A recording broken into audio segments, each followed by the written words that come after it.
Hi friends, ഇന്നൊരു ഞായറാഴ്ചയാണ്. അപ്പോൾ എല്ലാവരും വീട്ടിലുണ്ട്. എന്തെങ്കിലും ഒരു സ്പെഷ്യൽ ഉണ്ടാക്കണം ഞായറാഴ്ചകളിൽ.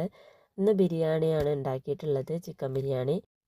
ഇന്ന് നമുക്ക് പ്രതീക്ഷിക്കാതെ 2 വിരുന്നുകാരും വന്നിട്ടുണ്ട്. നാണുമാമയും ശിവമാമയും. അവർ കല്യാണം പറഞ്ഞ് വന്നതാണ്. നാണുമാമേൻ്റെ മോള് ചിന്നുവിൻ്റെ കല്യാണം. അവർ വന്നപ്പോൾ ബിരിയാണി ദമ്മിട്ട് വെച്ചിട്ടുണ്ടായിരുന്നുള്ളൂ. പിന്നെ ഏട്ടൻ്റെ അവിടെയും തറവാട്ടിലൊക്കെ കല്യാണം പറഞ്ഞ് വന്ന് കുറച്ച് നേരം എല്ലാവരും കൂടെ ഇരുന്ന് കല്യാണ വിശേഷങ്ങളും അതിനെപ്പറ്റിയൊക്കെ പറഞ്ഞ് സംസാരിച്ചവിടെ ഇരുന്നു. അപ്പോഴേക്കും ബിരിയാണിയൊക്കെ റെഡിയായി. പിന്നെ എല്ലാവരും കൂടി ഫുഡൊക്കെ കഴിച്ചു. അതിനുശേഷം പിന്നെ അവർ പോയി. വളരെ സന്തോഷമായി. ഇന്ന് നമ്മൾ സ്പെഷ്യലൊക്കെ ഉണ്ടാക്കിയതാണ്. അപ്പോൾ അതൊക്കെ കഴിച്ച് അവർ പോയപ്പോൾ സന്തോഷമായി. ഇതാണ് കല്യാണക്കത്ത്. കാണാൻ നല്ല ഭംഗിയുണ്ട്. പക്ഷേ ഇവിടെ കൊടുന്ന് വെച്ചിട്ടേ ഉള്ളൂ. മക്കളത് അതിൻ്റെ മുകളിലൊക്കെ കീറി പറിച്ച് വെച്ചിട്ടുണ്ട്. ബാക്കി വെച്ചത് തന്നെ ഭാഗ്യം. അവരുടെ കയ്യിൽ ഇങ്ങനത്തെ എന്തെങ്കിലും കിട്ടി അതിൻ്റെ മുകളിലുള്ള സ്റ്റിക്കർ പറിക്കാൻ പറ്റുന്നതൊക്കെ ആണെങ്കിൽ പറിച്ച് കൊണ്ടുവയ്ക്കും.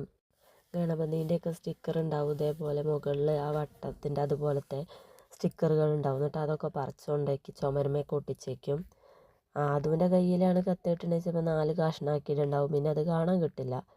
അപ്പോൾ അവരെ കാണാതെ എടുത്തേക്കലാണ്. അല്ലെങ്കിൽ കല്യാണം നമ്മൾ മറന്നു പോവും. പിന്നെ അമ്മയ്ക്കും അച്ഛനും ഡ്രസ്സുണ്ട്. ഇത് അമ്മേൻ്റെ സാരിയാണ്. കാണാൻ നല്ല ഭംഗിയുണ്ട്. എനിക്ക് ഒരുപാട് ഇഷ്ടപ്പെട്ടു അതിൻ്റെ കളറ്. ഇതിൽ കാണുന്ന പോലത്തെ ഒരു കളറല്ല, കുറച്ചൊരു മാറ്റം തോന്നുന്നുണ്ട്. നേരിട്ട് കാണുമ്പോൾ ഇതിലേറെ ഭംഗി തോന്നുന്നുണ്ട്. പിന്നെ അച്ഛന് മുണ്ടും ഷർട്ടുമാണുള്ളത്. ഇതാണ് അച്ഛൻ്റെത്.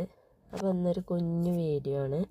വീഡിയോ കണ്ട് ഞങ്ങളെല്ലാവരും ഒന്ന് സപ്പോർട്ട് ചെയ്യണം കേട്ടോ. ലൈക്ക് ചെയ്യുകയും കമൻറ്റ് ചെയ്യുകയും ചെയ്യണേ. അടുത്തൊരു വീഡിയോ ആയിട്ട് വീണ്ടും വരാം. ബായ്.